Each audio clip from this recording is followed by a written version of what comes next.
kabalo nga medyo bugat ko ang inyong agian, despite the fact na naaragya po tayo makita nga we can be thankful for. Buhay raman tanan, wala ramay na sakitan. Pero kabalo ko, bugat niya kung kayo, no? Dili lalim, mawadan o balay o karan gamit ini. No? Pero tuguti lang ko nga despite sa kabugat sa inyong agian o inyong gibati karon, no? Na makahisgota another matter na bugat lang ihapon. Pero makasayod mo, kani, ikinahanglan lang ninato, biskutan, kay paararaman ni sa kaayuhan ninyo, kaayuhan sa inyong mga anak o mga apo. Sugod lang po, adisar pa ko na mayor, adisar pa na mayor si Kong Ando, adisar pa nagsugod ang asenso Ozamis administration. Siguro, atong panahon na gani, either estudyante pa ko o basin, wala pa man gani ko na tao, na ay balaod gipasa ang national government. Kani nga balaod, ang tumong-ani is that tanan nga gusto magtukod o ilahang panimalay or unsa man nga building nila, no? Mabuhat o matukod kini sa insaktong pamaagi para dili mabutang sa peligro ang mga lumulupyo nini, ang mga puyo niini. Sa akong gingon, kani nga balaod, napasa ni, so na ba? If I'm not mistaken, nasa mga 70s or 90s pa ni, i-amend usap ato 90s. Nag-require lang, adisar mo magtukod, paala ang mga permit para masubay po sa eksaktong hawani sa gobyerno kung ang inyong pagtukod mabuhat na sa pamaagi na dili mo mabutang sa peligro, dili mabutang sa peligro ang inyong mga silingan. Dili na flood prone, dili na fire hazard.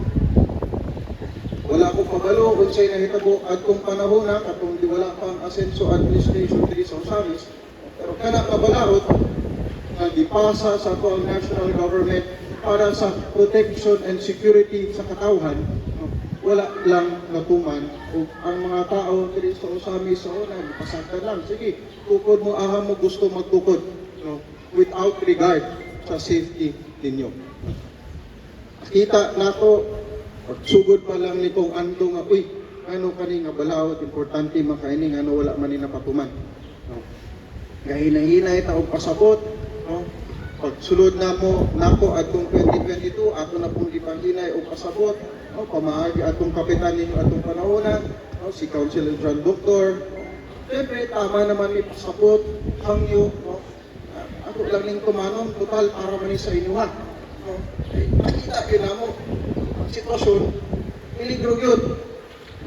Actually, diri sa Ozamis, no? Base sa 2022 lang nga data, no? Abot sa mga 10,000 ng mga panimalay ang inana ang sitwasyon. Kung nalikamot kita ato kaning 10,000, pili kay mo dako pa. Kay kaning 10,000, isod na kayo na bantayan. Isod na kayo na tabangan, simbako na ay mahitabo.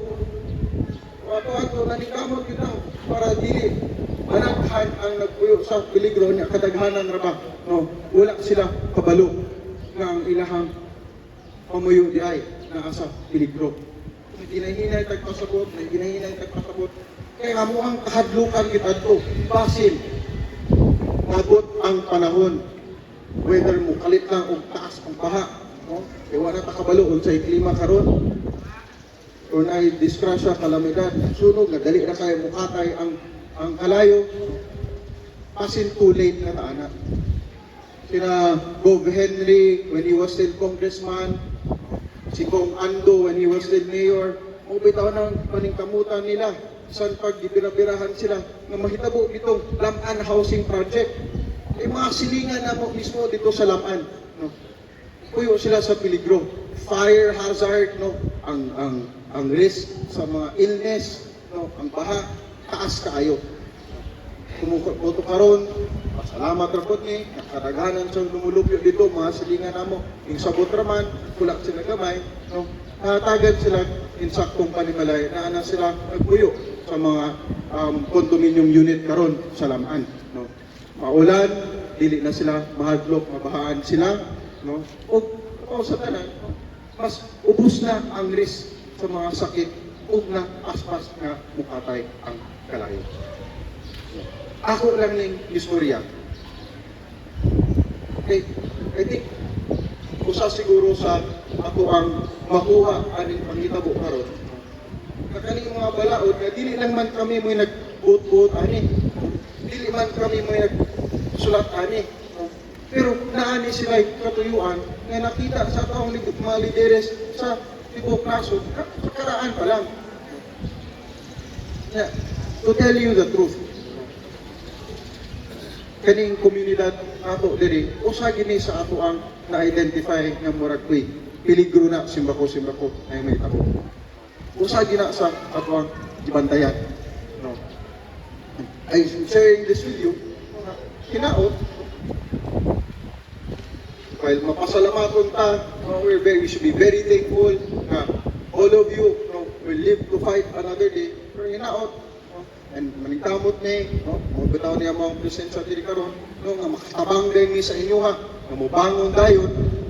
Pero hinaot, sa pagbangon nato, hinaot, sa pagbalik nato, ato ang mga pamuyo, o pag-desisyon nato, amo ko yung, ato lang po ning mayumduman nga ang mga balaod naamang ginay rason nga gimugna na sila o ipa tumana na kamera ba sa Team Asenso bahalag dili popular ang desisyon bahalag awayon ni pero kung nakita na mo muna para ikaayo ra po sa katawhan tawato na namo kung tawato na namo kasubok sa mga ito dahil kasulti man ni amo ramang kung nanikamo ramang pod ni nga mabuhat yun unsay ika-ayo nga tao. Di man ni makapugos sa inyo ha. Tama na magiging muhang yun. Pero hinaot makonsider nyo. Tabaw na karon mag-distribute ta sa ingon ni Attorney Sam ato ang mayor-elect kani si Mayor Sam bagag wala kabalo pero usapod ni siya nagakuyog yun sa Team Asenso o Samis sukad adtong 2019 pa.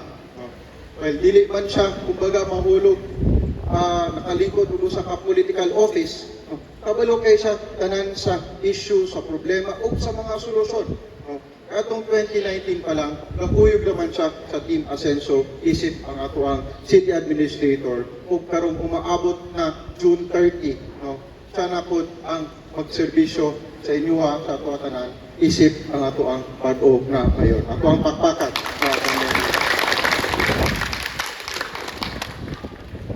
Balik siguro buhagan na nako og kabukat ang inyong hunahuna karon, inyong nabati karon again at the end of the day naman na sa inyo ako ala nang i-share sa inyo while we give the assistance something na inyong makonsider, mauna-unaan. Gusto ba yun ninyo padayon o puyo sa peligro na inyong mga anak, inyong mga apo o padayon o puyo sa peligro. Dili man day na, diri-diritso pagkaugma dayon, maabot ng peligro nga itong ikaltukan. Pero sama atong nahitabo, atong naging learness, di man ta makasulti kano sala na nahitabo. And swerte maganita ay mapasalamaton makita sa Ginoo na pagitabuan ko usab wala may nakalas nga kinabuhi. Kaluko sakit kaayo ang inyong mga gamit ng panimalay ang urot pero kanang panimalay kanang mga gamit ninyo mapalit na nato usab ang kinabuhi. Siguro ako lang po ma-share sa inyo kung dito sa laman amo ang magaling gihuna-una saon at plastar kung maayo ang mga silingan o ang ato ang mga kauban dali sa syudad. Siguro, pasayod mo po mo, nandili lang man sa barangay laman ang among iplanuhan na. Saan pagpangutano ninyo? Si Konsihal John, inyong kanhi kapitan. Pwede po inyong pangutanon si Kapito, Papata. At kung 2022, 2023 pa man. Tungod kay nakita lagi nato kung 10,000 kapin ang ato ang gitawag ng murag informal sectors na nagpuyo sa mga danger zones and public lands dito sa Samis. Kadaghanan na naabili sa Katatman. Kadaghanan na sa Katatman ng urban coastal areas. siyempre ato palang panahon amo ana dayong naisgutan. O kailangan ko nato katagan og tinsaktong housing di ay ang mga taga-barangay katama. Ako lang i-share ko sa inyo is awal ko bisan pa man nagasulti ning kung say angayan kung say maayo ang importante sundon ng balahod. Gawas ang konsulti. Sige po ni una-una, sige po ni plano kung sa may pamalinan ninyo kung peligro na ang inyong lipuyan nga delikado karon. At siguro kita man ninyo sa Team Asenso, sincero mo po na ang mga pagpanikamo para sa katawhan. O bitaw karon, iusa na lang namo para dili na mo maglisod-lisod pa bisag asa nga opisina mangayo og tabang, iusa na lang namo ang tabang sa local government, pamaagi sa pagkaringkamot sa City Council, no, o sa City Hall, ang tabang gikan sa national government, no, pamaagi sa pagkaringkamot sa 2nd District Representative, si Kong Ando, no, nga gipunduhan niya ang ato ang Department of Social Welfare and Development, no, ang tabang gikan sa provincial government, no, sa pagkaringkamot sa ato ang provincial board, sa atong provincial government led by Governor Henry Wamena, pausa na lang og hatag sa inyo para dili na kamumoy mag-adto pa dito sa distrito o adto pa sa Oroqueta o adto pa sa City Hall, sa DSWD office, no? Kay critic, puro tinong oras, asol kayo, no? Karon iusa na lang namo kami na lang nagpatod sa inyo no? Para at least nag-aandaan.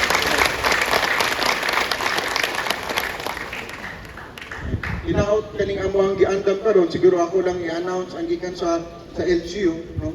Para at least dili mo problema kung say makaon tayo gawa sa mga food packs ipadala adtong panghitabo gahapon o karon inuang paniudto, no? Murag umaguni madali-dali, no, kaning fried chicken, pero masulti pud mo sa inyong experience karon halos tanan fried chicken inyong ang natilawan, no?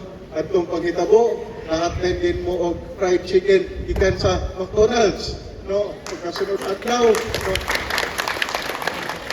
Padadaan mo og fried chicken ikan sa KFC para malahi na po daw. Karon kinakatilaw na mo daw og McDonald's, kataw na mo og KFC, nga apoy bag-o nga fried chicken ikan sa Master Fry nga mo'y giandam sa inyo ay mga kaniudto. Gawa sa food pack na nakita gikan sa LGU, ako ang masulti sa inyo unsay mga financial assistance na mapaabot. Kaning financial assistance, wala ni nato gilimita sa tag-iya lang sa balay. Wala ni nato gilimita at tong balay nga totally damaged lang. Apil tong takipuyo lang, kaning gitawag nato og sharer, apil tong extended family or bisag katong mga garenta lang, atong iandaman o financial assistance. Lahi-lahi lang. So katong mga dili tag-iya sa balay, katong mga ga-share, garenta o extended family lang, na 20 city man mo kabuok pamilya, no, na apektado ani. Katong mga di pag-iya nga, partially damaged lang ang balay, but pasabot, wala na huron og kasurog, no, ang assistance mahatag sa LGU sa inyo gawa sa food packs, no, is 8,000 pesos.